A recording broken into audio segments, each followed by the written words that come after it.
درود و وقتتون بخیر. از اوتت مارکت اورا هستم، در خدمتتون هستم با بررسی داده‌های تورم مصارف شخصی، در واقع میزان درآمد و مصارف شخصی و تورم هزینه شخصی و تاثیر اون بر بازارهای مالی. نگاهی خواهیم کرد ابتدا به داده‌ها و اون چیزی که ما در تقویم داریم و منتشر شده و بعد بررسی می‌کنیم ببینیم که این داده‌ها چه تأثیری میتونن داشته باشن. همزمان با داده‌های درآمد و مصارف شخصی، داده‌های بازار کار هم منتشر شده، مثل سنت همیشگی پنجشنبه‌ها که خب اون رو هم قطعا در کنار این داده نگاه خواهیم کرد. ابتدا نگاه کنیم به مهمترین داده‌ای که ما در نظر داریم. ببینید بچه‌ها، وقتی این مسئله عرض کنم خدمتتون که وقتی ما داریم در رابطه با تورم در ایالات متحده صحبت می‌کنیم و بانک مرکزی آمریکا میگه که خب تورم به هدفمون رسیده نرسیده و برنامه‌مون چیه، در مورد این تورم صحبت می‌کنن، دقیقاً در مورد این عدد Core PC Price Index.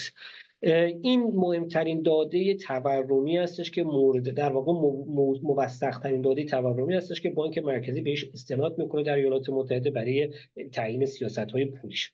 حالا چیزی که ما الان داریم این تورم بدون در نظر تورم مصارف شخصی بدون در نظر گرفتن یه سری حالا کالاها و بخشای مثل انرژی و مواد غذایی اینا میاد اینا در نظر میگیره. الان تورم مصارف شخصی در مقیاس ماهانه رشد 3% داشته، برابر با پیش بینی هاست، درسته، اما از 2% که در ماه قبل رشد داشته بیشتره. این یک مورد. در مقیاس سالانه از 2.7% پیش بینی میشد به 2.6% کاهش پیدا بکنه، اما در همون 2.7% ثابت باقی بود. خب بریم تورم مصرف شخصی به صورت عمومی رو نگاه کنیم. در مقیاس عمومی برای در واقع تورم عمومی مصرف شخصی پیش بینی میشد 2% رشد کنه، 2% رشد کرد، اما مثل تورم هسته نسبت به ماه قبل 1% بیشتر بود، یعنی از رشد 1% به 2% افزایش پیدا کرده. در مقیاس سالانه هم ما پیش بینی میشد از 2.3% به 2.1% کاهش پیدا بکنه که خب برابر با پیش بینی بوده، اما از اون طرف پرسونال اسپندینگ یعنی میانگین در هزینه کردن، هزینه شخصی، رشدش 0.5% بوده. رشدش 0.5% بوده با در واقع مقایسه کنیم با رشد میانگین weekly earnings average net earnings. کجاست این net earnings؟ personal spending income. earnings 3% رشد کرده، یعنی درآمد 3% رشد کرده، مخارج 0.5% رشد کرده. این نشون میده که وقتی که این حالا به صورت اگه در مقیاس سالانه اگه بخوایم نگاه کنیم، البته اینم بگم میزان درآمد واقعی 4% رشد کرده و مصارف هم 3%. در مقیاس سالانه اگه بخوایم نگاه کنیم به صورت کلی میانگین درآمدی سرعت رشد درآمد نسبت به مصارف بیشتر بوده و تو داده‌های جزئی‌تر اگر ما نگاه کنیم، حالا آماری که داشتیم هفته قبل چند روز قبل منتشر شده بود، این بود که میزان ذخایر سیوینگ بانکی، ذخایر بانکی پسنداز بانکی به صورت میانگین از 3% به 5% افزایش پیدا کرده. این یعنی اینکه مصرف کننده درسته که مصرف کننده بیشتر خرج میکنه، وقتی میزان مخارج مصرف کننده بیشتر میشه این به این معنی هستش که درخواست در بازار زیاده. وقتی درخواست در بازار زیاده یعنی که این تورمی که الان به زور تا این سطح اومده پایین دیگه پایین‌تر از این رفتنش خیلی سخته، به خاطر اینکه میزان درخواست در بازار زیاده، اسپندینگ یعنی خرج کردن پول زیاده. حالا اینم اضافه کنیم نسبت به اینکه خب در این حال درخواست های برای دریافت بیمه بیکاری، مزایای بیمه بیکاری 216,000 تا درخواست بوده در هفته گذشته که بسیار کمتر از 228,000 تایی که در هفته قبل از اون ثبت شده بود. درخواست‌های مداوم، یعنی اونایی که بیشتر از یک هفته است تکرار کردن دریافت بیمه بیکاری رو برای دریافت مزایای بیمه بیکاری، از 1,890,000 تا به 1,862,000 کاهش پیدا کرده که خب خود این نشون میده که هم بازار کار قویه این داده‌ها و اینکه نشون میده که تورم در این حالی که کاهش پیدا کرده نسبت به ماه‌های گذشته، ولی در این حال تورم همچنان یک عدد سرسخت‌تریه و وضعیت سخت‌تری داره برای کاهش بیشتر. حالا واکنشش در بازارها رو اگه بخوایم نگاه کنیم می‌بینیم که خب الان چشم‌انداز برای کاهش 25% نرخ بهره بالاتر از 99%، 96.4% الان و 3.6% هم احتمال عدم کاهش نرخ بهره وجود داره. یعنی خب حالا در حال حاضر یعنی بانک دیگه بازارها روی کاهش 50 بادی نرخ بهره به هیچ وجه حساب نمی‌کنن، چشم اندازها برای کاهش 25% نرخ بهره است که جلسه 7 روز بیشتر چهارشنبه هفته بعد برگزار میشه و 7 روز بیشتر تا جلسه بعدی بانک مرکزی در ایالات متحده نداریم. هفته بعدم هفته بسیار بسیار مهمی خواهد بود. خب ببینیم واکنش بازار نسبت به این مسئله به چه صورت هستش. با توجه به این شرایط خب چشم‌انداز طبیعیه که این من چارت یک ساعتش رو نگاه کنم.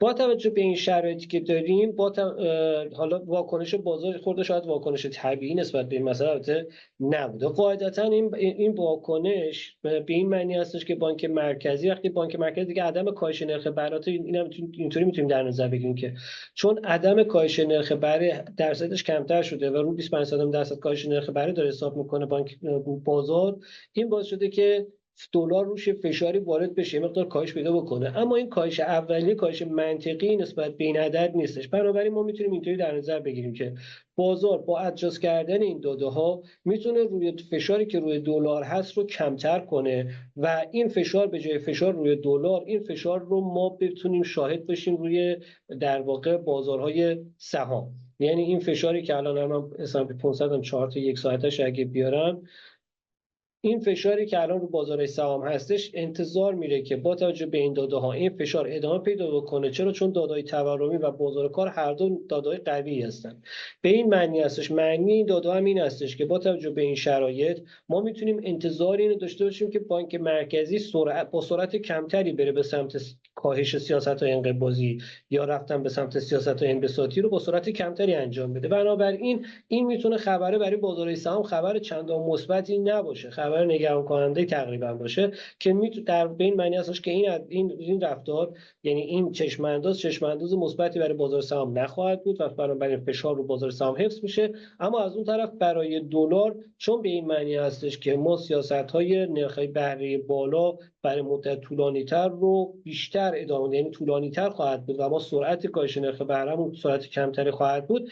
این در واقع به این معنی هستش که ما فشارمون روی دلار باید کم بشه. بنابراین این انتظاری که ما این واکنش اولیه‌ای که بازار داشته نسبت به دلار و یه مقدار حالا کاهش پیدا کرد بعد بلافاصله بعد این خبر، این واکنش مناسبی سنجیده نمیشه و احتمالاً ما سقوط دلار رو متوقف شده در همین جا خواهیم داشت تا و برگشتش. البته این نکته رو باید در نظر بگیریم که NFP فردا منتشر میشه، داده بازار کار، و احتمالاً واکنش اصلی بازار به این داده ها منتظر خواهم بود. با فعالین بازار تا داده NFP فردا هم داشته باشن، ولی به صورت کلی این داده به نفع دلار و به ضرر بازارهای سهام خواهد بود. بنابراین وقتی ما این نگاه می‌کنیم به نفع دلار، وقتی میگیم خب تقویت دلار باعث میشه که یه مقدار فشار رو طلا وارد بشه، چون سود اوراق قرضه در سود بالاتر حفظ میشه. طلا بعد از رکوردایی که پشت سر هم داره میزنه داره اصلاح پیدا میکنه. طبیعی هم است با این شرایط مقدار اصلاح داشته باشیم. اما از اونجایی که این داده ها به نفع بازارهای سهام نیستش و تنش ها هم همچنان بالاست، هم ژئوپلیتیک هم سیاسی،